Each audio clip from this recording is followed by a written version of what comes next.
Tervetuloa esittelypisteeseen 1. Tämä on virtuaalisen rakentamisen sovelluksen ensimmäinen huone, jossa voit tutustua perustoimintoihin. Täällä voit harjoitella esineiden siirtelyä, vipujen ja liukureiden säätöä sekä painikkeiden painamista. Voit myös tutkia avattavia ovia ja piironkeja. Kokeile rohkeasti erilaisia toimintoja ja tutustu virrakkeen käyttöliittymään. Jos sinulle tulee kysymyksiä, olen täällä auttamassa. No, kiitos erittäin paljon. Voitko sä siis kertoa enemmän tästä sovelluksesta? Kuka tän on tehnyt ja mitä tässä siis voi tarkemmin tehdä?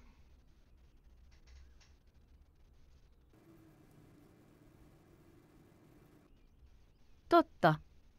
Virtuaalisen rakentamisen sovellus, lyhennettynä Virrake, on kehitetty Kaakkois-Suomen ammattikorkeakoulun toimesta.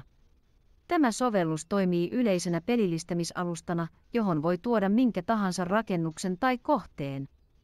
Virrakkeessa on monipuoliset toiminnot, jotka mahdollistavat rakennuksen tai kohteen tutkimisen. Voit käyttää sitä joko perinteisellä näppäimistö- ja hiirikombinaatiolla tai virtuaalitodellisuuslaitteilla.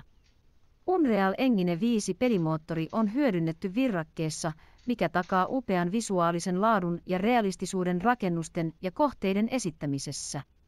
Sovelluksessa voit esimerkiksi avata ovia ja piironkeja, säätää vipuja ja liukureita, painaa painikkeita sekä kävellä, juosta ja lentää. Virrake tukee myös moninpeliä ja siihen liittyviä toimintoja, kuten ääni- ja tekstisat-palvelua, joten voit kokea rakennuksen tai kohteen yhdessä muiden käyttäjien kanssa. Sovelluksessa on myös useita hyödyllisiä työkaluja, kuten mittatyökalu ja äänestystyökalu, joiden avulla voit tutkia maailmaa ja manipuloida sitä. Pohjakartta auttaa sinua suunnistamaan ja teleporttaamaan eri paikkoihin kohteessa.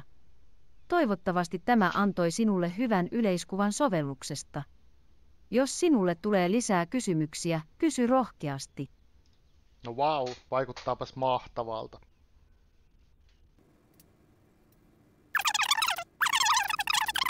Jos sinulla on mitään lisäkysyttävää sovellukseen tai rakentamiseen liittyen, olen täällä apunasi.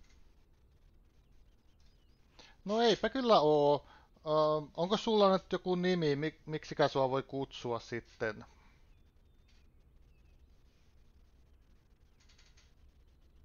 Kyllä. Voit kutsua minua Karaksi. Miten voin auttaa sinua lisää, Kara?